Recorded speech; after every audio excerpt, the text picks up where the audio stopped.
Les clés de la ville, en direct de Toulouse. Une coproduction Radio Imo et le Figaro Immobilier. Une émission présentée par Sylvain Lévy-Valency et Olivier Marin, en partenariat avec le fichier Amepi, Maxime.fr et Arkea Banque. Eh bien, bonjour à toutes et à tous. Merci d'être avec nous. Et oui, nous sommes dans la ville rose, dans la ville de Toulouse, dans ce formidable écrin. On n'est pas très loin de la mairie. On est place du Capitole, dans un très joli hôtel qui s'appelle le Crown Plaza. On est ravis. Ils nous ont accueillis avec beaucoup de gentillesse. On est ravis d'être avec nous et dans le public, des professionnels de l'immobilier et avant tout des Toulousains. Est-ce que vous êtes là, le public, avec un peu d'applaudissements? Voilà. Merci. Voilà.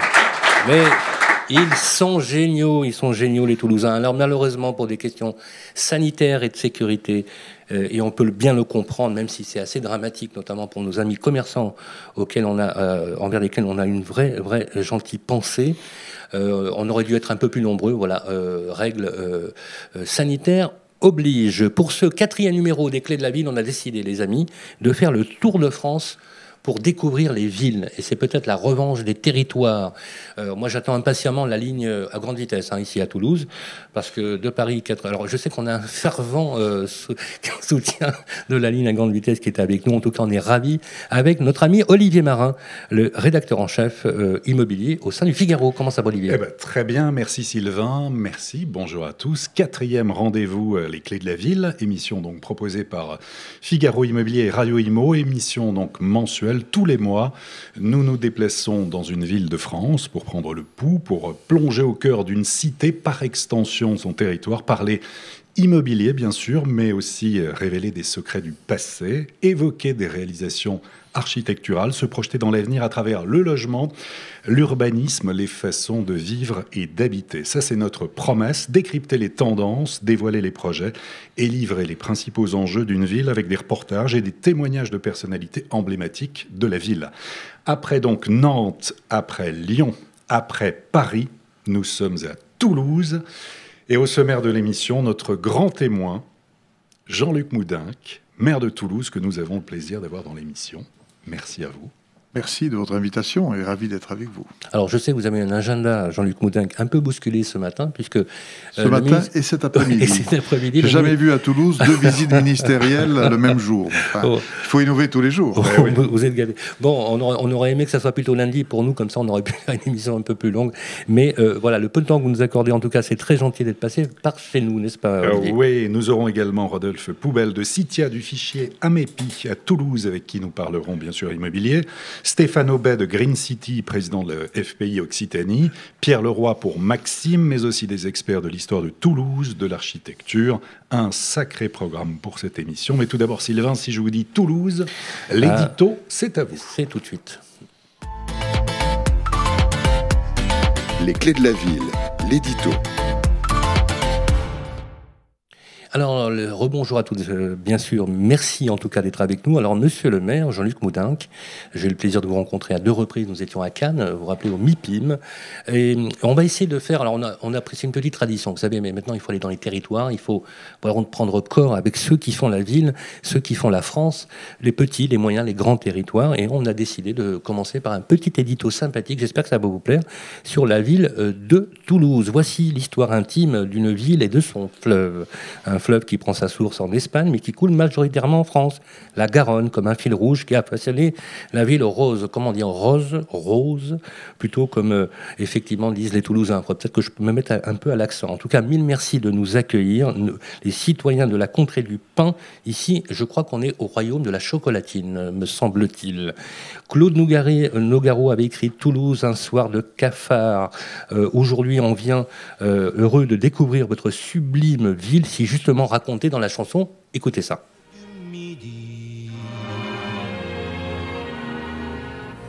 Et la brique rouge des minimes au mon pays, au Toulouse, au Toulouse. Magnifique, Nougaro. N'est-ce pas? Qui a pu chanter aussi fort. Voilà, Claude Nougaro, un chanteur, le chanteur certainement, le chanteur du siècle. Alors n'en déplaise à Stendhal, entre le rouge et le noir, Toulouse, Tolosa, a choisi le rose, surtout quand le soleil, par une journée d'été, vient taper sur les briques rouges des façades de la ville. 2000 ans d'histoire, écrite au fil de l'eau, parfois calme, parfois tumultueuse, capitale des Visigoths hier, aujourd'hui capitale de l'aéronautique. Vous en savez quelque chose, monsieur le maire. Période romaine, période cathare, toujours Toulouse a joué un rôle central aux portes de l'Espagne, mais le reflet aussi de l'Italie. Toulouse, c'est ça, c'est du caractère, c'est une ville avec une identité bien à elle. C'est aussi entendre de l'occitan, par exemple, dans le métro. Prochaine station, Capitole. Attention, descente à gauche. Estação Benento, Capitole. Attention, tabalado à esquerda. Et oui, prochaine station, Capitole. Ben bon, on y est, hein, on est au Capitole. On aurait préféré effectivement l'avoir remplie, hein, cette place, avec beaucoup de commerçants, des terrasses ouvertes. Mais voilà, on pourrait aussi, par exemple, fêter comme il se doit un énième bouclier de Brennus sur un essai de Romain Ntamak à la 80e minute du jeu. Ouais. 80e minute de jeu, comme en juin 2019, avec près de 20 000 personnes réunies ici même, attendant le retour des héros avec le 20e Brennus de l'histoire du club. Écoutez par contre. Allez le Stade Toulousain, allez le Stade Toulousain. Aux portes de l'Espagne, reflet de l'Italie sous influence cathare puis catholique, la ville a évolué, s'est affirmée.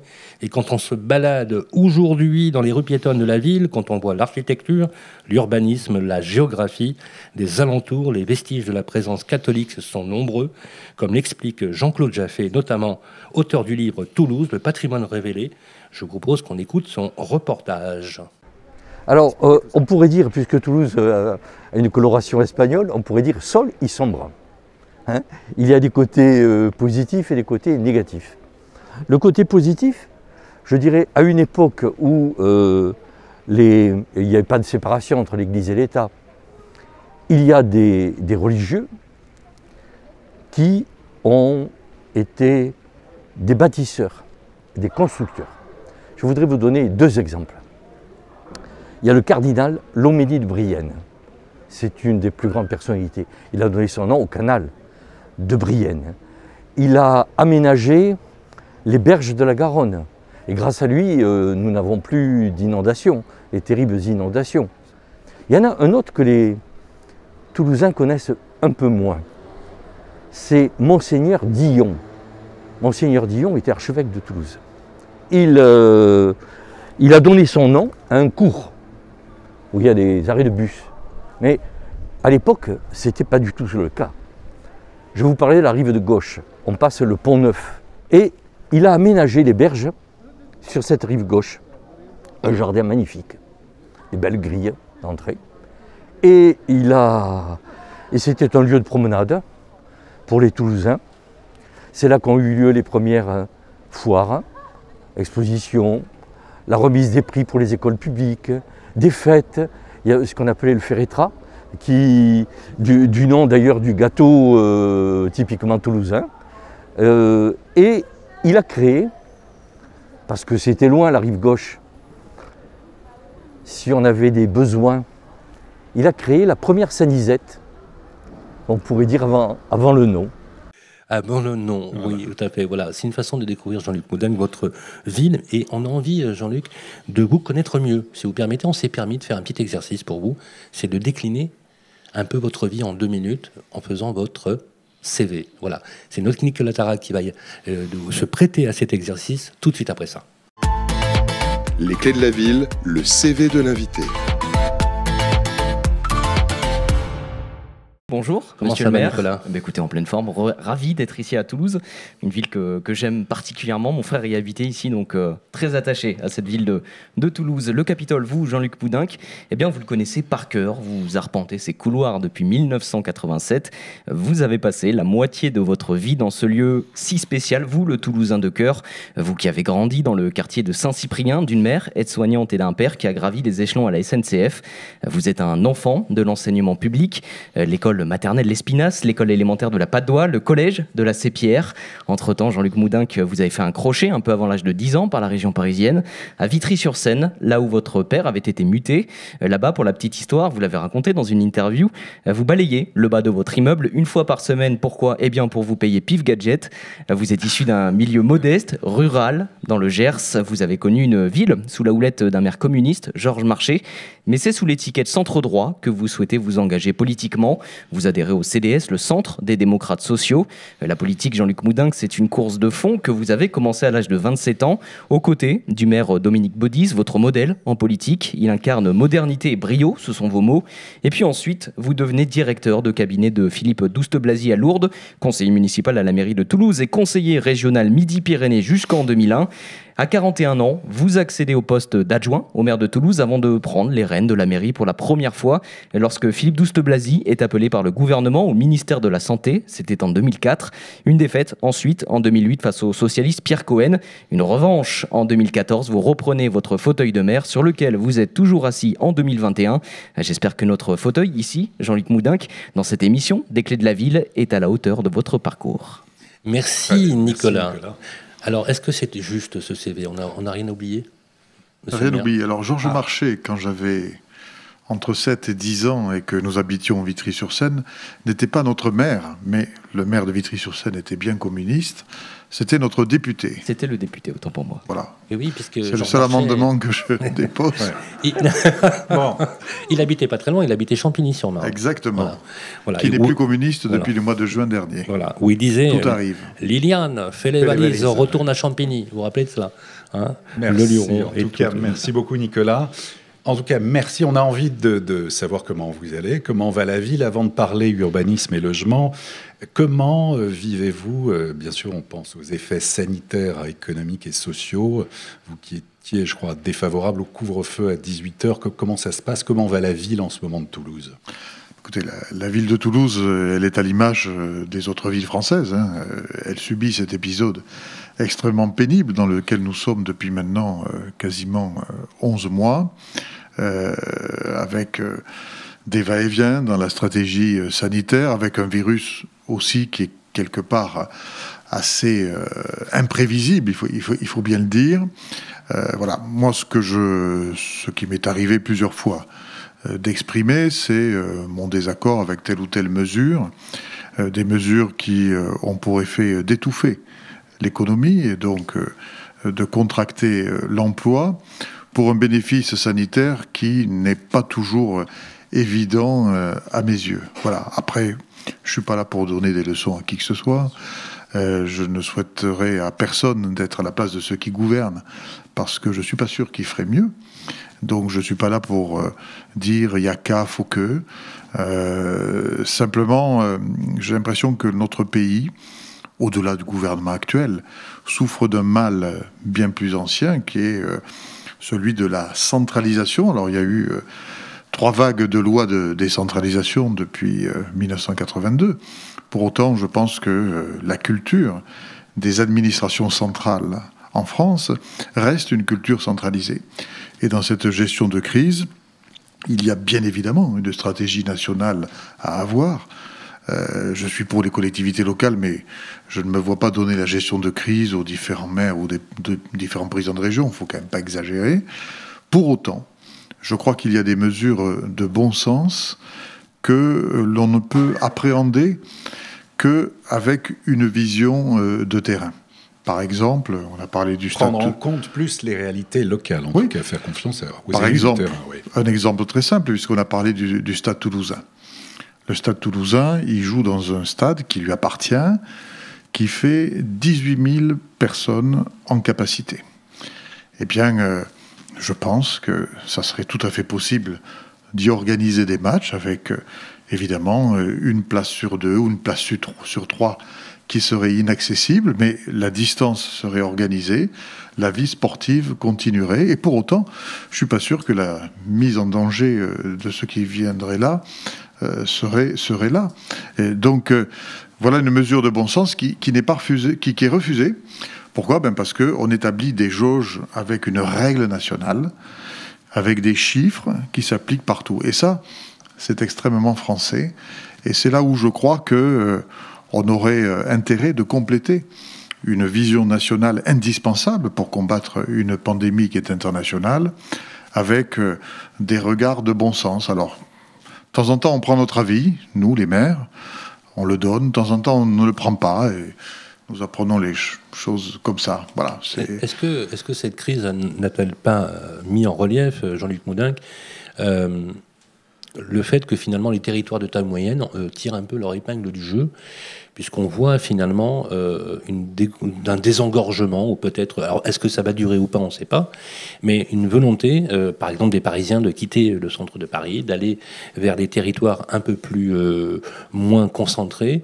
Est-ce que ces territoires qu'on avait un peu délaissés, peut-être que la République avait un peu délaissés, ne vont pas trouver finalement, à la faveur de cette crise qui est dramatique, peut-être un renouveau de ces territoires qui étaient un peu abandonnés par la République? J'exagère un peu, mais on n'est pas très loin de la réalité. Alors c'est vrai qu'on dit beaucoup cela depuis quelques mois. Moi je dis attention, oui. Parce que pour, je dirais, établir des jugements objectifs, il faut un peu de recul. Je crois qu'on manque un peu de recul. Après, sur le fond, je vais vous dire les choses très, très franchement. Je crois en la métropole.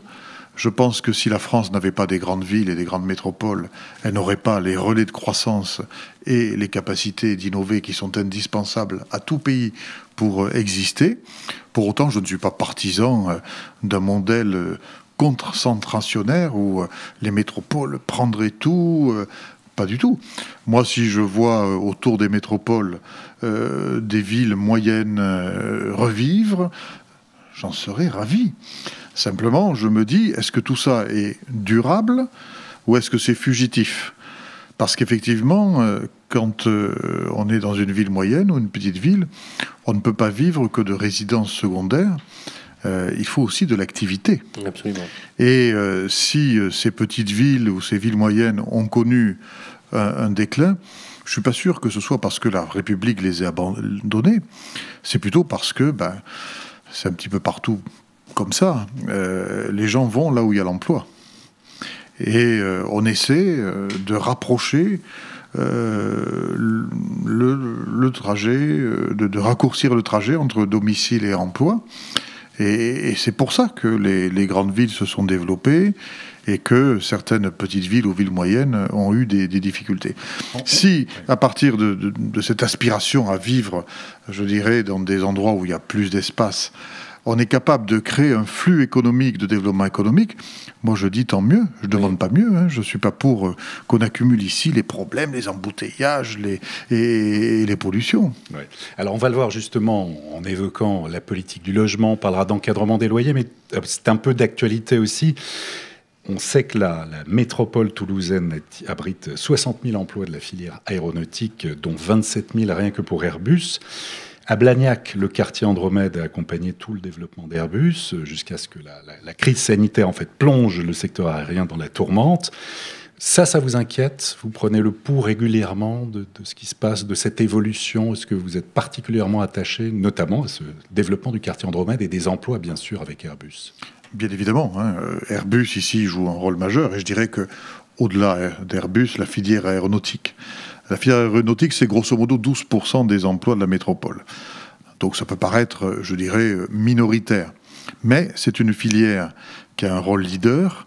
Et donc à partir de là, les 12% d'emplois entraînent un dynamisme ou une absence de dynamisme d'autres secteurs d'activité. Donc c'est quelque chose de capital. Et c'est vrai que la crise nous touche plus parce que le secteur aéronautique est évidemment touché.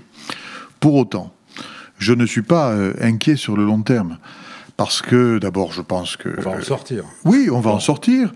Une fois qu'on sera vacciné. Une fois que la vaccination générale sera effective, on tournera la page. Et parenthèse, comment se passe la vaccination à Toulouse actuellement? Écoutez, elle se passe bien, mais elle se passe comme ailleurs, c'est-à-dire à un rythme trop lent. Vous manquez de doses, combien de vaccinés on sait à Toulouse là, Alors, attendez, j'ai pas les chiffres de Toulouse. On n'a pas la statistique toulousaine. On a les chiffres sur l'Occitanie. Voilà, 42 000 personnes vaccinées en 2 personnes, en 2 semaines, pardon, et 10 000 résidents dans 300 EHPAD. Voilà. Donc, forcément, ça fait pas beaucoup, hein. On est dans cette difficulté. Après, bon, vous savez, les Français, pendant des mois et des mois, ont proclamé dans tous les sondages qu'ils ne voulaient pas être vaccinés. Eh bien, justement, ils sont servis, hein, quelque part. À un moment, il faut assumer aussi les conséquences de ces positions. Bon, pour autant... ça a changé un peu, hein, il y a quelques pour sondages autant, maintenant. Voilà. Pour revenir à l'essentiel, quand la vaccination sera générale, je suis certain qu'on tournera la page, que tout le monde aura envie de s'amuser, de consommer, de retrouver la vraie vie. Et à partir de là, je pense que la machine économique, elle va redémarrer. Et je pense que les gens auront toujours envie de voyager, de découvrir d'autres civilisations. Et Toulouse a une chance formidable pour, je dirais, l'après-crise, c'est que nous sommes ici, ça n'a pas été dit dans le portrait de la ville, donc je suis là pour compléter aussi, hein, en tant que maire. Toulouse a un atout formidable, plus que n'importe quelle autre ville en France, c'est qu'elle est la seconde ville universitaire de France, et après Paris, et qu'elle est l'endroit de France où il y a le plus de chercheurs après Paris. Et ça, ce sont les ingrédients du rebond, c'est-à-dire d'une économie qui va redémarrer, et qui va redémarrer avec des aspects innovants que toute crise génère. Après, on a effectivement, en ce moment, pour répondre à votre question, effectivement, on a une mauvaise passe. Mais moi, je ne suis pas là pour tenir un discours négatif. Je suis là... pas à partir de slogans, hein, mais à partir de la réalité des atouts toulousains, pour dire il y aura un lendemain, et ce lendemain-là, Toulouse, elle a tous les atouts pour le réussir. On va parler un peu d'urbanisme, Jean-Luc Moudenc. Et je vous propose qu'on regarde un reportage qui a été fait. C'est vous, Nicolas, qui vous y êtes collé. Oui, on peut dire les choses comme ça. Vous êtes allé à la rencontre de Laura Girard, qui va nous parler d'urbanisme. Et après, monsieur le maire, je vous propose qu'on partage avec vous aussi votre vision de l'urbanisme. Vous nous aviez aussi beaucoup interpellé lorsqu'on s'était rencontrés il y a un peu plus de 2 ans au MIPIM sur votre vision de l'architecture, parce que vous avez la chance quand même d'avoir une ville qui a un rapport démographique très positif, puisque je crois que vous accueillez 15 000 nouveaux habitants chaque année, me semble-t-il. Alors tout dépend, là aussi, si on parle de la ville, de l'agglomération, sur l'aire urbaine. Sur l'aire urbaine, on est grosso modo à plus 20 000 habitants par an, c'est-à-dire que depuis 20 ans, nous sommes l'endroit de France où il y a le plus de progression démographique chaque année. Et les statistiques de l'INSEE du 31 décembre dernier, relatives à l'année 2018, ont confirmé une fois de plus ce rôle leader. Alors justement, c'est bien de cela, les amis qui nous écoutez, si vous récupérez cette émission, justement de parler de Toulouse et de vous donner aussi quelque part des aspects pratiques. Par exemple, on va voir combien ça coûte de se loger à Toulouse, quels sont les bons plans aussi, les quartiers qui ont la cote, les prix, de vous donner un aspect pratique. C'est un peu le but de notre tour de France, n'est-ce pas Olivier? Donc Nicolas, vous avez donc rencontré Laura Girard qui nous a parlé un petit peu de l'urbanisme, effectivement, extrêmement intéressant. Et je vais vous demander tout de suite après, si vous voulez bien, monsieur le maire, de réagir sur ces images. Alors c'est vrai qu'à Toulouse, la brique a été utilisée depuis l'Antiquité. Donc c'est véritablement un matériau qui a été donné en fait, par le site, une terre argileuse qui a permis la fabrication des briques très tôt. Et pendant longtemps, la brique était plutôt utilisée pour les monuments en fait, de la ville. Donc l'architecture religieuse, Saint-Cernin, les Jacobins, voilà. On l'a aussi utilisée pour les grands hôtels particuliers. Et donc pendant très longtemps, c'est plutôt resté sur les monuments. Et puis progressivement, la ville qui était alors construite en bois, avec des maisons en pan de bois, a laissé place à des constructions à l'architecture de briques qu'on peut voir encore aujourd'hui. Pendant longtemps, le goût pour le rouge, le goût pour la brique, il est présent à Toulouse, jusqu'au XVIIIe siècle. Et là, à partir de cette période, on a une mode nationale pour le néoclassique, pour la pierre, les tons clairs. Et là, à ce moment-là, à Toulouse, on va badigeonner l'ensemble de la ville en blanc.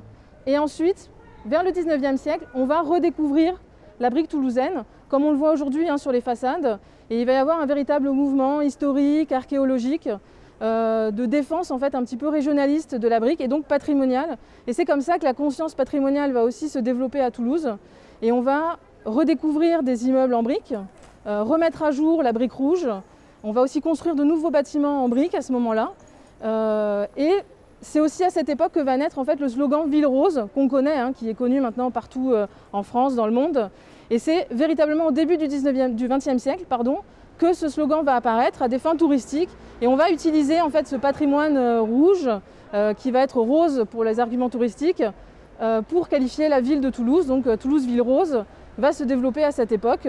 Et véritablement tout l'élan en fait ensuite du centre-ville qui va devenir, laisser apparent la brique, qui va aussi magnifier de nouvelles constructions en brique aussi à cette période. C'est extrêmement intéressant. Toulouse associe une couleur, plus que toute autre ville dans ce pays. Est-ce que, quelque part, effectivement, à un moment donné, on a badigeonné un comme ça en blanc, et on a redécouvert. Est-ce que vous associez, monsieur le maire, dans votre vision culturelle de votre ville, de votre agglomération, cette couleur si particulière? C'est un élément de l'identité. Et ce que je crois, c'est qu'aujourd'hui, dans un monde qui bouge beaucoup, où il y a des pertes de repères, il faut faire attention à respecter les éléments d'identité. Parce que sinon, ça perturbe les gens. Pour autant, le défi que nous devons relever, c'est évidemment de ne pas s'enfermer dans une vision qui serait exclusivement identitaire, de ne pas être replié sur soi, et d'être capable de faire en sorte que la brique soit toujours présente, bien sûr, dans les constructions toulousaines, mais avec, là aussi, une capacité d'innover, des touches de modernité, et de diversité. Je ne suis pas pour pasticher la brique partout, systématiquement. C'est à la fois préserver le patrimoine, tout en ouvrant de la modernité. On parle souvent de beauté de la ville. Est-ce que, pour vous, déjà, Toulouse est-elle l'une des plus belles villes de France? Qu'est-ce que, pour vous, la beauté de la ville? Effectivement, c'est la plus belle ville de France, mais peut-être que chacun ne reconnaîtra pas mon objectivité. Voilà. Donc, il faut préserver la brique. En même temps, il faut être capable de recourir à d'autres matériaux. Il ne faut pas refuser la modernité et l'audace. Mais il faut toujours faire attention d'un risque qui menace, je dirais, Toulouse et toutes les grandes villes et toutes les métropoles en développement, c'est celui de l'uniformité. Et le travail que doivent faire les promoteurs, les architectes, et notamment les grands groupes au niveau national, c'est éviter de tomber dans un standard que l'on reproduirait chaque fois, parce qu'au fond, c'est plus facile, il y a peut-être des économies d'échelle. Voilà. En même temps, Toulouse est une ville d'ouverture, et elle doit aussi s'ouvrir à de l'audace architecturale, et elle ne doit pas non plus s'enfermer sur ses propres certitudes. Donc, tradition et modernité, justement, on va parler un peu pratique, parce que vous êtes très attentifs, les amis qui nous écoutez, sur justement comment on vit à Toulouse. Eh bien écoutez, comment on vit à Toulouse, il faut se loger, donc on va dire parlons bien, c'est justement notre nouvelle séquence avec notre invité qui va nous rejoindre sur le plateau. Virgule. Les clés de la ville, parlons bien, avec le fichier Amépi. Effectivement le moment de faire un coup de projecteur sur l'immobilier à Toulouse avec notre invité en plateau, c'est Rodolphe Poubelle, directeur général de Citia Immobilier à Toulouse, responsable du fichier Amépi à Toulouse. Donc là, c'est le partage de mandat. Toulouse, 3 chiffres clés. 3 000 comme 3 000 euros, c'est le prix moyen au mètre carré d'un appartement ancien selon les dernières statistiques des notaires de France, avec bien sûr de fortes disparités selon les quartiers, mais il faut avoir en tête 3 000 euros. Ça fait rêver les Parisiens, ça. 3 comme 3 fois moins cher que Paris, justement, qui culmine à 10 700 euros par mètre carré en moyenne. Et puis 9 quand même, comme 9%. Ça, c'est la hausse des prix annuels à Toulouse. Là aussi, ce sont les dernières statistiques des notaires. Toulouse qui est toujours dans le podium, en tout cas, du palmarès des villes où investir. On peut dire qu'au Figaro, chaque année, on publie des palmarès des villes où investir. Et bon, Toulouse s'est classé 3e dans notre dernier palmarès, mais a été souvent en tête. Alors, Rodolphe Poubelle, vous qui êtes l'un des meilleurs spécialistes de l'immobilier toulousain, vous allez nous éclairer. On va prendre avec vous les clés de la ville, peut-être les clés des champs. En cette période particulière de crise sanitaire, d'abord, comment se porte le marché toulousain aujourd'hui ? Alors, merci de votre invitation. En quelques chiffres, pour rebondir sur ce que vous avez dit et pour vous faire profiter un peu ou pas de ce qu'on a vécu en 2020 et nos inquiétudes en tant que professionnels de 2021. Moi, je qualifierais l'année de 2020 comme une année de stop and go. J'aime bien ce terme parce qu'en fait, notre activité a oscillé entre arrêt, marche, arrêt, marche, confinement, pas confinement, et ainsi de suite. Cela dit, le point positif, et si on fait un peu juste d'économie, on a eu 10% de demandes en plus, c'est-à-dire que 10% d'acheteurs en plus potentiels, excessivement orientés sur de la maison individuelle, ce qui veut dire que le confinement, le télétravail, tous ces phénomènes ont énormément modifié en définitive la demande en termes d'acquisition, donc 10% en plus à retenir. Et sur Toulouse, on a eu par contre 12% d'offres, à savoir de biens à la vente en moins. Ce qui veut dire qu'en fait, on a bénéficié d'un marché qu'on peut qualifier de dynamique, pas sur la volumétrie des transactions réalisées, mais sur les augmentations des prix et de certaines typologies de logements. Ce que vous dites, vous avez dit il y a 9% d'augmentation effectivement des prix de l'immobilier. C'est une moyenne, bien sûr. C'est une moyenne, c'est vrai. Il y a 8,8% sur les maisons individuelles, Toulouse et métropole de Toulouse, agglomération, ainsi de suite, et il y a 8,4% sur la partie des appartements. D'accord ? Le fait qu'il y ait moins d'offres, c'est ce qui maintient les prix relativement élevés. Hein, oui, ça. exactement. C'est ce qu'on comprend dans votre analyse. En fait, on a eu un effet ciseau, c'est-à-dire qu'il y a plus de demandes, donc on a plus d'acheteurs qui sont passés par nous ou qui ont décidé d'acheter, avec forcément un engouement pour la pierre. Quand on voit des dévalorisations de 30% de certaines actions, coût de l'opération, on a eu de plus en plus d'investisseurs qui se sont jetés sur les investissements de l'immobilier. Voilà. Résidentiel. Résidentiel. Faut le rappeler. Hein. Oui, résidentiel. Le bureau a un peu le bouillon là dans la métropole. Résidentiel. Donc, du coup, on a bénéficié de cet effet-là. On fait partie des communes, quand on se compare par rapport à d'autres communes où on a cette augmentation de 9%. Sur les prix moyens, on peut y revenir. Vous avez cité un chiffre précis. Je vais aller un peu plus loin. 2985 € le mètre carré. Important d'être sous la barre des 3 000 € symboliquement, c'est ça veut dire quelque chose. Pour les appartements. D'accord, oui. Et pour les maisons, on est aux alentours de 3 169 €, avec des écarts, ce qui est intéressant de voir. Et au-delà des écarts, et vous verrez, j'ai sorti quelques statistiques, je pourrais vous donner quelques éléments par quartier, parce que ce qui est intéressant, c'est de savoir si ça a été uniforme sur la ville de Toulouse. C'est le cas, pour partie. Prix moyen au mètre carré pour un appartement, le minimum c'est 1 000 €, 1 050 €. Où ça ? Dans quel quartier ? C'est pas un piège, c'est un piège. Alors, Rodolphe, on nous pose la question. Papus, quartier Papus. D'accord. Papus. 1050 € le prix au mètre carré à Papus. D'accord. Et le maximum, c'est Saint-Georges, quartier Saint-Georges, quartier historique. Je peux vous poser une question ? Papus du nom du docteur Ancos ou Papus Papus. D'accord. Non, docteur. Vous savez, connaissez le docteur Ancos qui était un philosophe qui se faisait appeler Papus Jean-Luc Moudinque, non ? C'est pas lui ? Non, c'est pas lui. On peut revenir. C'est bien Papus.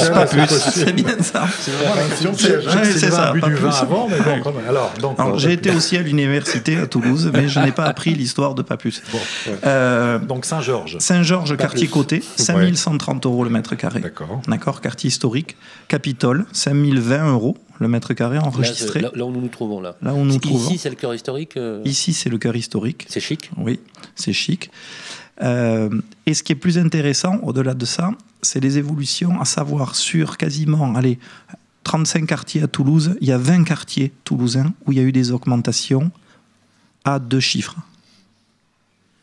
Indépendamment de est-ce que c'est de l'hypercentre, est-ce que c'est universitaire, et ainsi de suite. Je vais prendre des exemples qui vont parler aux Toulousains. Et d'un autre côté, ça traduit aussi le dynamisme, c'est important aussi. Oui. Ça dépend dans quel sens on peut le voir. Effectivement, on peut se dire qu'il y a moins d'opportunités, moins d'affaires, entre guillemets, mais d'un autre côté, quand on est propriétaire bailleur et tout ça, c'est quand même un signe de bonne santé aussi du marché. Oui. Je prends quelques exemples. Saint-Georges, 14% d'augmentation du prix entre 2019 et 2020, source de la Chambre des notaires. Le Buscat, qu'on connaît, 11,2%. Les Amis Dauniers, qui est un quartier plutôt en devenir, pas forcément de l'hypercentre, pas centre historique, 19% d'augmentation des prix sur les appartements. Sur combien de temps ? Sur une année ? Sur une année. C'est énorme. 2019-2020. 19% d'augmentation. Le quartier de la Terrasse, 11,9%. Le quartier Barrière de Paris, qui pourrait être un quartier qu'on pourrait qualifier de redynamisation urbaine, beaucoup de promotions immobilières, et ainsi de suite. Augmentation dans l'ancien, 4,6%. La Roseraie, quartier plutôt en facilité d'accession, redynamisation, des logements neufs, des logements anciens, 9,6%. Oui, donc c'est quand même important, effectivement, comme volume. Mais alors, les prix à l'achat élevés et la location, alors, les prix des loyers, est-ce que ça augmente, ça baisse, c'est stable à Toulouse ou est-ce que ça en est? On évoquera ensuite, bien sûr, l'encadrement des loyers. Mais alors, les loyers? Alors, prix des loyers. Loyer moyen à Toulouse, 11,1 € le mètre carré, d'après l'Observatoire des loyers, suite à une étude qui a été menée en 2019. Avec des écarts types, il faut toujours voir le minimum, le maximum. Sur Toulouse, on commence à 8,40 € le mètre carré, on va jusqu'à l'hypercentre de Toulouse à 13,04 € le mètre carré, et en périphérie, pareil, on commence entre 8,50 € et on ne dépasse pas les 10,50 € au mètre carré. Faut-il mettre en place un encadrement des loyers à Toulouse? Alors, Monsieur le maire. On a eu Paris-Lille, donc ça c'est effectif. Et puis des villes se sont Lyon y réfléchit. Des villes se sont portées candidates. C'est le cas de Lyon, de Bordeaux, de Villeurbanne. Alors on a appris Toulouse. Est-ce que c'est vrai? C'est une réflexion? C'est une vraie volonté politique? Voilà. Vérité ou intox? Je suis hostile à l'encadrement des loyers. Ah, c'est clair. Voilà. C'est clair. Et je l'ai dit aux Toulousains pendant la campagne électorale, dans la mesure où ils m'ont élu, ils m'ont donc mandaté pour ne pas encadrer les loyers. Pas simplement parce que le maire le pense, mais parce que tout simplement, nous ne rentrons pas dans les critères de la loi. Il y a 4 conditions que je ne vais pas rappeler ici. Auprès de spécialistes, ça serait presque insultant. Nous ne remplissons aucune des 4 conditions. Peut-être qu'on pourrait en remplir une ou deux. Oui. Rappelons ces 4 conditions, si vous voulez bien. Parce que quand on entend, il faut quand même se mettre aussi à la place des primo-accédants et de ceux qui veulent acheter. Quand on voit des augmentations aussi importantes que 19% ou 20%, on peut aussi se poser la question. Là, c'est à l'achat. C'est pas pareil, Sylvain. Là, dans ce débat, sur le prix pour se loger et sur l'encadrement des loyers, la confusion est entretenue en permanence entre le prix du loyer, autrement dit la situation d'un locataire, et l'état du marché immobilier, c'est-à-dire le prix de vente pour quelqu'un qui veut acheter. Ça n'a strictement rien à voir. Et sans arrêt, on mélange ces deux notions. Voilà. Donc, effectivement, nous ne remplissons pas les conditions. Et ce que je pense, c'est que si jamais les loyers étaient encadrés à Toulouse, alors nous courions le risque de faire fuir les investisseurs et d'avoir pour résultat le contraire de ce que l'on veut, c'est-à-dire une chute de la production de logements et donc une hausse mécanique des prix. Et qu'au final, ça se retourne contre le locataire. Mais bien évidemment, que ça se retourne contre les gens. Et donc, moi, ce à quoi je suis favorable, c'est le maintien d'une capacité de production assez soutenue. Lorsque j'entends certains de mes collègues maires ou nouveaux maires autour de Toulouse, ou certaines associations, comités de quartier, certains citoyens, qui demandent sans arrêt le freinage de l'urbanisation, je leur dis faites attention, parce que dans un premier temps, vous allez satisfaire les sentiments de court terme, et puis quand la pénurie de logements sera là, et que l'augmentation des prix en résultera, alors les mêmes viendront se plaindre pour dire mais comment ça se fait que les prix augmentent tant à Toulouse. Par contre, j'ai préféré qu'on travaille les choses autrement. Nous construisons des logements sociaux, on n'a pas d'état d'âme, il n'y a pas de débat là-dessus. 25%, 20%, 22%, combien? La loi dit 25%. 25% en 2025. Alors où je vous parle, on est à 21%. Oui, on fait plutôt partie des bons élèves parmi les grandes villes. Pour autant, le rythme de développement de la ville est tel que si nous ne mettons pas beaucoup de logements sociaux dans les constructions, alors on sera en décrochage. Donc, dans les grands programmes, nous mettons 35% de logements sociaux, mais je demande un effort sur l'accession à la propriété, qui est souvent le parent pauvre. Et nous avons ici un record en France, c'est qu'en matière d'accession sociale à la propriété, nous faisons plus qu'ailleurs. Et puis avec les promoteurs, on a inventé une sorte de produit toulousain, qui est l'accession à prix maîtrisé. Alors, on est au-dessus en termes de prix par rapport à l'accession sociale, on est au-dessous en termes de prix par rapport à l'accession libre classique. L'avantage, c'est qu'en créant un produit intermédiaire, là aussi, on participe à la détente générale du marché et on satisfait un segment supplémentaire qui permet de baisser la pression sur d'autres types de logements. Autrement dit, je prône une vision équilibrée. D'ailleurs, je crois qu'avec cette vision équilibrée, ça veut dire qu'on n'encadre pas les loyers, mais on encadre la production des logements. Et on évite effectivement que ça aille... Et ça vous paraît être une stratégie ça me paraît être la stratégie pour continuer à construire, mais en modérant les prix et en faisant en sorte que la ville reste abordable. Ce qui serait bien, c'est qu'il y a certains maires de grandes métropoles qui s'inspirent de votre stratégie, Jean-Luc Moudingue. Merci, Rodolphe Poubelle. Justement, ce qu'on comprend finalement, c'est que c'est hyper bankable quand même, Toulouse. Ça reste une zone d'investissement pour les investisseurs, il faut le dire, aussi extrêmement attractive, avec effectivement, il faut le dire aussi, parce que la rentabilité quand on investit, c'est le corollaire de l'investissement.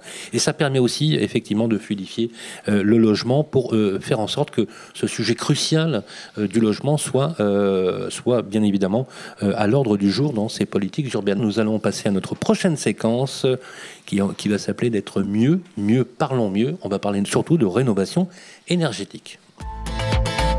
Les clés de la ville, bien mieux avec Maxime.fr.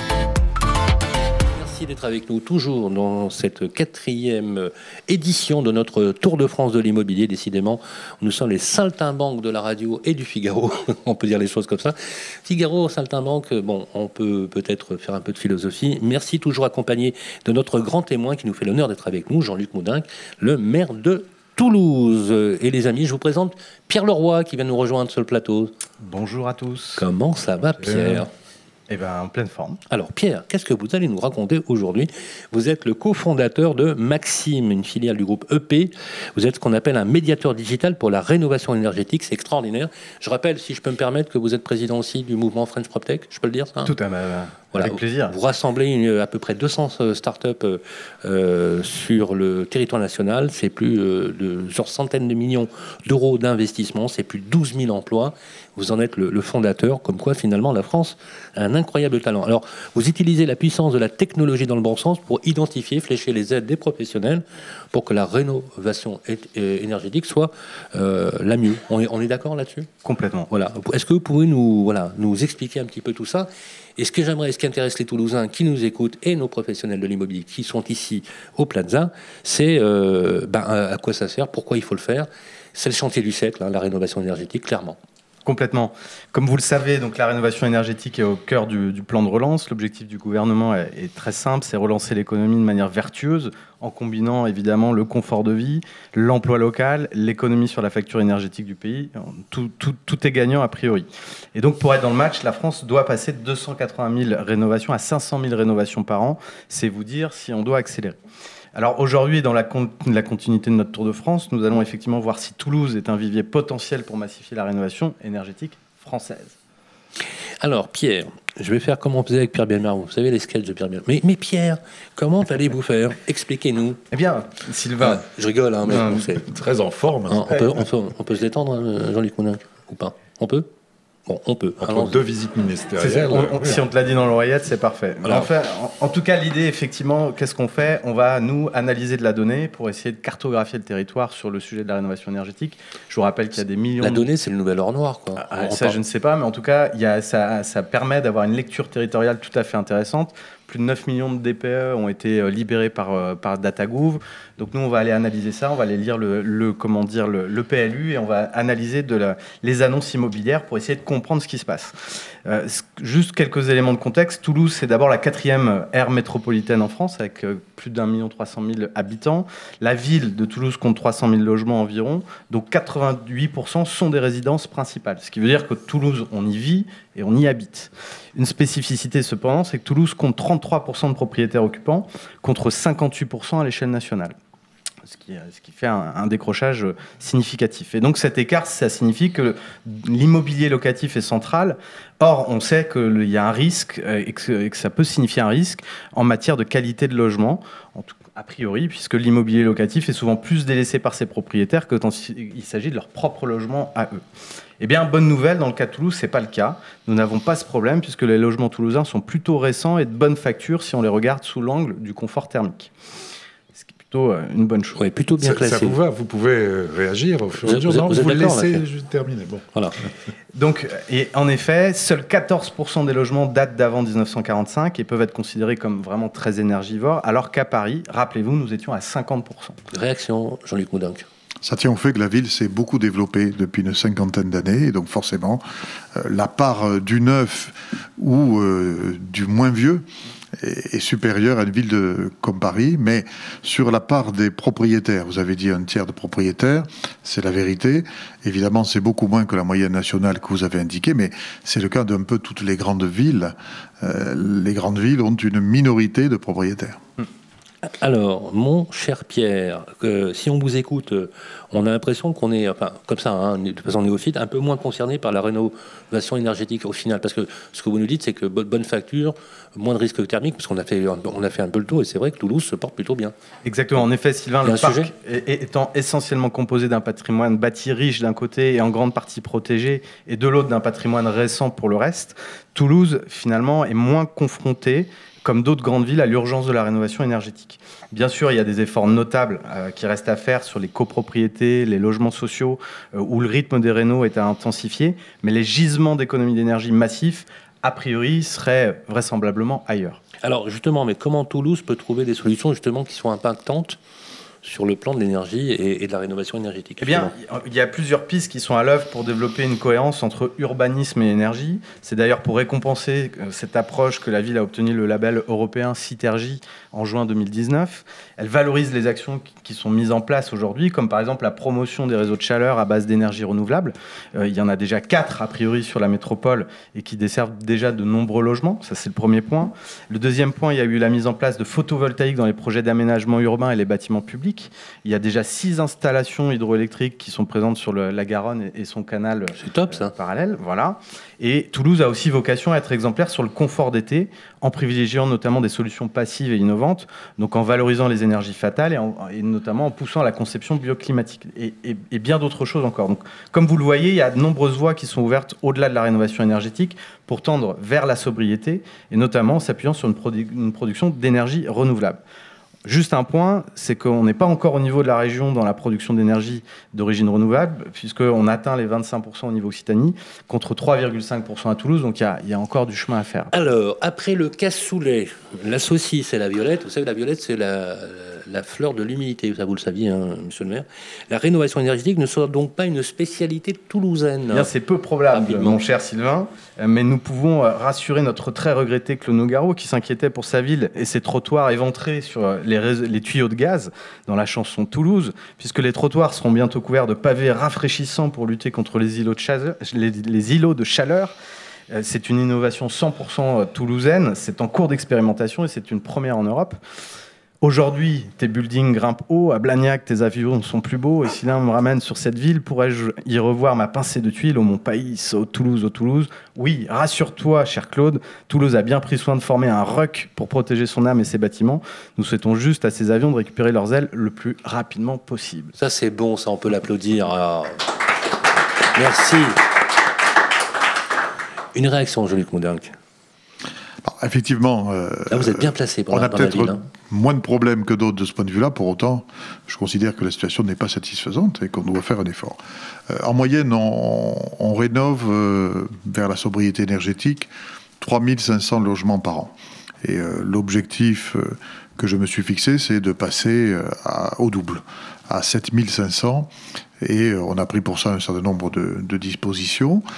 On a adopté, mais c'était vraiment très récent, hein, c'est à peine il y a 3 mois. On a mis en place un système de primes qu'on va développer cette année, avec des primes à la rénovation énergétique du logement, des primes également à l'équipement photovoltaïque du logement individuel. On a un programme spécifique sur 50 copropriétés situées au Mirail, qui sont donc des copropriétés privées et qui sont dans un état énergétique et un état général extrêmement médiocre. Et avec l'ANA, Nous avons passé un contrat en mai 2019. On va y mettre quelques 250 millions d'euros ciblés sur ces 50 copropriétés.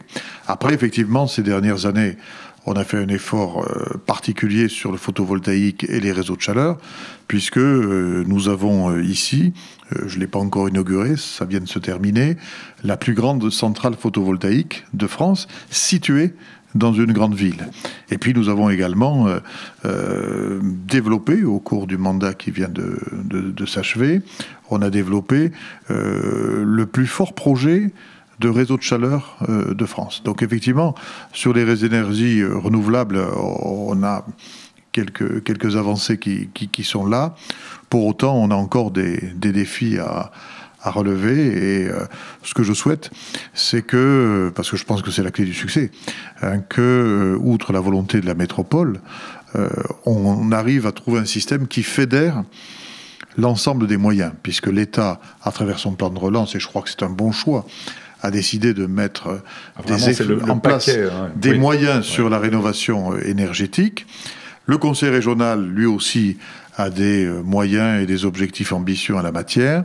Le risque, évidemment, c'est que chacun fasse sa petite sauce de son côté, que le citoyen lambda ne s'y retrouve pas et que, du coup, le résultat final soit médiocre. Donc, nous sommes en ce moment en train de discuter avec l'État et avec la région pour mettre en œuvre une sorte de plateforme commune qui nous permettrait, dans le respect de chacune des institutions, d'additionner les moyens et donc de provoquer une attractivité de cet enjeu énergétique aux yeux des citoyens, de manière à accélérer la transition énergétique vers plus de sobriété dans le logement. Merci beaucoup. C'est la raison d'être de Maxime, donc je viendrai vous voir avec plaisir. Avec plaisir, merci. Voilà la pub pour Maxime. Merci Pierre, vous étiez très inspiré. Les clés de la ville. Parlons territoire avec Arkea Banque. Stéphane Aubet, président de Green City et président de la FPI Occitanie. FPI, Fédération des promoteurs immobiliers, donc d'Occitanie. Et vous souhaitez, avant d'évoquer bien sûr le neuf, le marché du neuf qui est plutôt en souffrance, déjà d'expliquer un petit peu Green City, d'expliquer, de nous faire partager un projet emblématique de Green City. Alors, bonjour à toutes et à tous. Bonjour Monsieur le maire et merci de m'avoir invité donc, dans cette émission. Alors j'aurais peut-être préféré parler d'abord de la FPI avant de Green City, mais on va faire dans l'ordre que vous souhaitez. Fédération des promoteurs immobiliers. Voilà, Fédération des promoteurs immobiliers. Voilà, animée par Alexandra François-Cluxac, sa présidente. Voilà, donc présidente nationale de la FPI. Et donc une déclinaison régionale qui s'appelle la FPI Occitanie-Toulouse Métropole, dont j'assure la présidence depuis 2 ans et demi. Voilà. Alors, comment se porte le marché du neuf, sachant que le marché du neuf se porte plutôt bien. D'accord. Voilà. Le marché du neuf se porte plutôt bien parce qu'on a de la demande. Et c'est vrai qu'on a la chance, dans notre activité, d'avoir de la demande. Puisque vous savez qu'il y a tout un pan de l'économie, ils n'ont plus la chance d'avoir des clients. Et nous, on a toujours des clients. Et on a des clients qui veulent acheter du neuf. La personne tout à l'heure qui intervenait sur l'ancien, en effet, expliquait qu'il y a de la demande sur l'ancien, mais il y a eu également beaucoup de demandes sur le neuf. Voilà. Et donc ça, c'est une vraie richesse, et on peut s'en féliciter à Toulouse, c'est que Toulouse reste attractive, hein, puisque, comme monsieur le maire disait tout à l'heure, l'aire urbaine toulousaine, c'est 20 000 nouveaux habitants par an, et ces 20 000 nouveaux habitants par an, il faut les loger. Ah, c'est clair. Alors, la difficulté qu'on a eue sur l'année 2020, mais qu'on avait commencé à sentir sur l'année 2019, c'est qu'on a eu une grosse baisse de l'offre. Voilà. Et une baisse très importante de l'offre qui n'est pas due au Covid. Le Covid n'y est pour rien sur la baisse de l'offre. Mais il est dû à un phénomène... alors, il y a eu plusieurs phénomènes à Toulouse. Il y a eu d'abord la mise en place du PLUIH, qui est donc le PLU intercommunautaire avec 37 communes, donc qui était un enjeu très important pour la métropole. PLU, pour nos auditeurs, plan local d'urbanisme, et I, c'est intercommunautaire, et H, c'est habitat. Intercommunal, et H, c'est habitat. Voilà, donc c'était un enjeu important pour la métropole. Et la difficulté étant de mettre 37 maires d'accord sur un même document d'urbanisme. Donc c'est vrai que le président de la métropole, Jean-Luc Moudenc, a réussi cette prouesse de les mettre tous d'accord, qui n'a pas été forcément très très simple. Voilà. Et donc, pendant cette période de PLUIH, le magasin était un peu en travaux, donc les permis se délivraient pas très vite. Voilà. Et puis en plus, on a eu les recours abusifs aussi. Voilà. Et après, on a eu un autre phénomène qui s'appelle les élections municipales. Et on constate, mais depuis toujours, que... En fait, ce que vous dites, Stéphane, c'est qu'en dehors de la crise sanitaire, la période préélectorale, qui est pratiquement une espèce de cliché qui revient tous les 6 ans, il n'y a plus un permis qui sort. Alors, c'est ce que vous dites. Il n'y a pas tout à fait plus un permis, mais il y a eu en effet certaines communes de la métropole, et Toulouse a continué, la ville de Toulouse a continué à délivrer des permis. Certaines communes de la métropole ont complètement arrêté de délivrer des permis. Et donc, on a eu clairement une baisse des permis de construire sur 2019 et 2020. Voilà. Même si le président de la métropole, Jean-Luc Moudenc, mais qui a surtout une action sur la ville de Toulouse, et un petit peu moins sur la métropole, puisque chaque maire a gardé la signature des permis, et donc l'urbanisme reste la priorité du maire de la commune.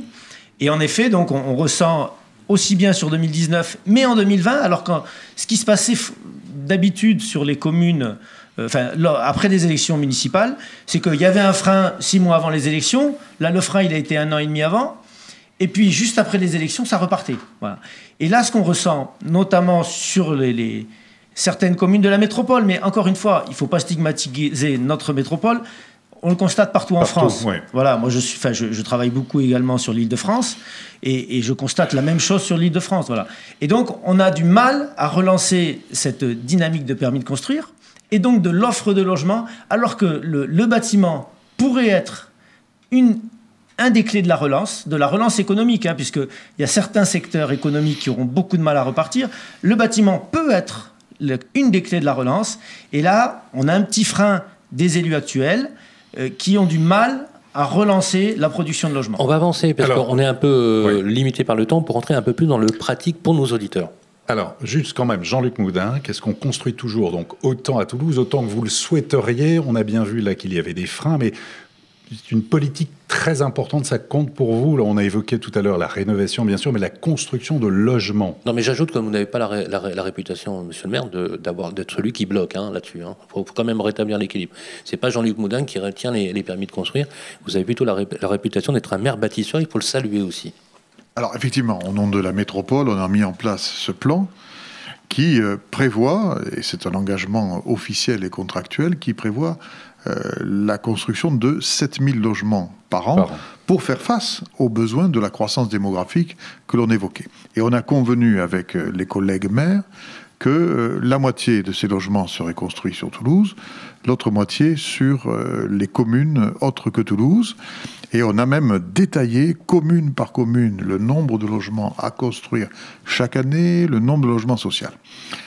Ce que j'observe, effectivement, d'après des statistiques qui m'ont été données ces jours-ci, c'est qu'il y a un recul de la délivrance des permis, du nombre de logements autorisés. De quel ordre à peu près ? Dans un certain nombre de communes de la périphérie, à tel point que, à l'heure où je vous parle, la parité 50-50 entre Toulouse et les 36 autres s'est transformée en 2 tiers sur Toulouse, 1 tiers sur les autres communes. Donc c'est les statistiques qui m'ont été données il y a quelques jours à peine. J'ai même pas eu le temps d'en parler avec le président de la FPI. C'est donc un sujet que je vais mettre à l'ordre du jour de la prochaine réunion des maires, parce qu'effectivement, il y a un contrat moral avec les Toulousains, il y a un engagement vis-à-vis de l'État, et il n'y a pas de raison que Toulouse fasse plus d'efforts, soit au rendez-vous, ou à peu près au rendez-vous, et qu'il y ait un décrochage très très fort. Alors il y a une quinzaine de nouveaux maires dont je sens qu'ils sont prudents, pour employer un adjectif positif. Et donc, il faut, je pense, faire de la pédagogie. Après, ce que je le dis souvent aux promoteurs, je le dis souvent aux architectes, l'urbanisation, elle n'a pas bonne presse dans les grandes villes. Et il faut, parce que c'est nécessaire, on l'a vu tout à l'heure, quand on parlait du niveau de prix du logement, il faut produire, surtout quand on est sur un territoire en développement, mais pour ça, il faut provoquer l'adhésion des gens. Et donc l'adhésion des gens, ça commence par l'adhésion des élus et puis évidemment l'adhésion du citoyen. Et donc je pense qu'il y a de très fortes attentes sur la qualité de la construction, la qualité architecturale et puis désormais aussi sur les aspects écologiques, de sobriété énergétique et de présence de la nature en ville. Je prétends que si on est capable, à travers les projets, de développer pas simplement du minéral, mais aussi du végétal, alors l'adhésion est plus facile de la part du citoyen que si l'urbanisation, c'est uniquement une approche minérale et bâtimentaire. Alors, monsieur le maire, je sais que vous avez un agenda, pour le coup, de ministre, puisque vous allez rejoindre un ministre. On va vous laisser aller, si vous voulez bien. J'aimerais qu'on fasse une ovation au maire de Toulouse, Jean-Luc Poudinck, qui nous a fait l'honneur d'être avec nous. Merci. Merci, monsieur le maire. Merci. À très bientôt. Merci et bonne continuation. Merci beaucoup. Alors, Green City, qu'est-ce que c'est? Est-ce qu'on peut avoir un exemple de réalisation de Green City? Alors, Green City, donc c'est une société que j'ai créée il y a 10 ans, après avoir travaillé 17 ans chez un autre promoteur toulousain. Mais votre siège, c'est Toulouse, hein, quand même. Donc le siège est à Toulouse, tout à fait. Parce que oui, vous bossez partout en France. Alors, Toulouse et Paris et une agence à Annecy depuis 3 mois. Voilà. Donc c'est Green City, c'est 120 collaborateurs. En 2020, c'est un peu plus de 1600 logements actés, donc avec une prépondérance à Toulouse, puisque Toulouse, c'est environ 1000 logements par an sur l'aire urbaine toulousaine. Et donc Green City, donc dans le nom de Green City, c'est pas que marketing, voilà, ça correspond à la plus-value ça veut dire quoi, que je peux apporter. Vous construisez en bois, voilà, tout en bois, en paille, voilà. Vous utilisez des matériaux biosourcés, voilà. C'est ça? Non, mais enfin, l'idée de Green City, lorsque j'ai créé la société, c'était en effet de mettre en avant la plus-value que moi je pouvais avoir personnellement, puisque je suis ingénieur de formation, et j'ai été sensibilisé sur les problèmes d'économie d'énergie grâce à EDF. Dans les années 95, EDF voulait relancer le chauffage électrique et relancer les économies d'énergie dans le bâtiment. Voilà. Et donc, j'ai appris comme ça la thermique du bâtiment grâce à EDF. Et donc, quand j'ai monté ma société, j'ai voulu un peu mettre en avant cette plus-value. Et donc, en effet, la société a été récompensée à plusieurs reprises par la Fédération des promoteurs à travers le concours qui s'appelle les pyramides, sur des pyramides liées aux économies d'énergie, qu'on peut appeler bas carbone ou autre. Voilà. Alors, un des projets emblématiques que je réalise actuellement, que je vais mettre en œuvre dans les prochaines semaines, c'est un projet à Cornebarieux, donc sur la ZAC de Monge, une ZAC d'Opidea. Un concours que j'ai gagné il y a 2 ans, somme toute dans des conditions tout à fait normales, classiques. Et puis, j'ai obtenu mon permis de construire et comme j'ai senti qu'il y avait un virage important à prendre sur la décarbonation de la construction, j'ai choisi de transformer ce projet et puis de le transformer avec une forte économie sur les gaz à effet de serre et une forte économie d'énergie sur les consommations énergétiques du bâtiment. Donc avec quelle technique alors du coup? Donc, c'est une opération de 90 logements, avec une partie en logement collectif, où là, on a choisi de mettre en place un système mixte bois-béton, hein, puisque tout à l'heure, vous avez parlé à Toulouse des problèmes de confort d'été. Voilà.